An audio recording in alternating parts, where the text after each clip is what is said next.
প্রিয় দেশবাসী, আসসালামু আলাইকুম।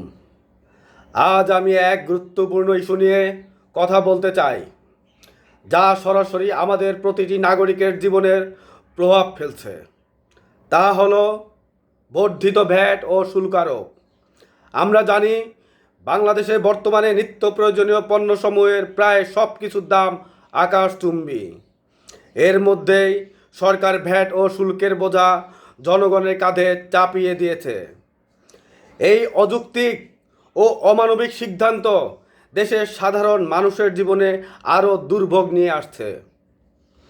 বর্ধিত ভ্যাট ও শুল্ক জনগণের জীবনের উপর প্রভাব। প্রথমত, নিত্য প্রয়োজনীয় পণ্যে অতিরিক্ত ভ্যাট ও শুল্ক আরোপের ফলে বাজারে সব কিছুর দাম বাড়ছে। চাল, ডাল, তেল, ওষুধ, এমনকি বিদ্যুৎ ও জ্বালানি সব ক্ষেত্রেই এই বর্ধিত করের প্রভাব পড়েছে।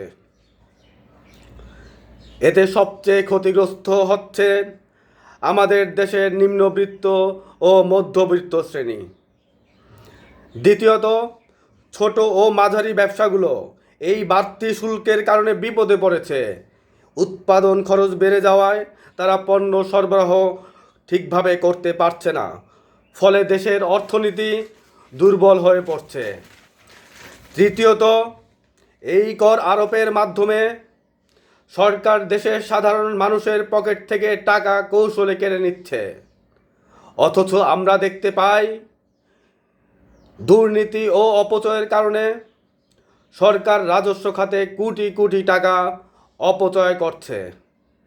কেন এই অপচয় রোধ করা না করে সাধারণ মানুষের ঘাম ঝরা টাকা তুলে নেওয়া হচ্ছে? সরকারের প্রতি আমাদের দাবি, আমরা স্পষ্টভাবে বলতে চাই, এই অযৌক্তিক ভ্যাট ও শুল্ক আরোপ তৎক্ষণাৎ প্রত্যাহার করতে হবে। জনগণের পকেট কেটে উন্নয়নের নামে কোনো বিলাসিতা মেনে নেওয়া যায় না। আমরা চাই, এক, নিত্য প্রয়োজনীয় পণ্যে ভ্যাট ও শুল্কের বোঝা কমানো হোক। দুই, দুর্নীতির বিরুদ্ধে কঠোর ব্যবস্থা নেওয়া হোক। তিন, অর্থনৈতিক নীতিতে জনগণের স্বার্থকে অগ্রাধিকার দেওয়া হোক। সবার প্রতি আহ্বান, প্রিয় দেশবাসী, সময় এসেছে আমাদের একতাবদ্ধ হওয়ার। সরকার যদি জনগণের কথা না শোনে, তবে আমাদের শান্তিপূর্ণ প্রতিবাদের মাধ্যমে এই অন্যায়ের জবাব দিতে হবে।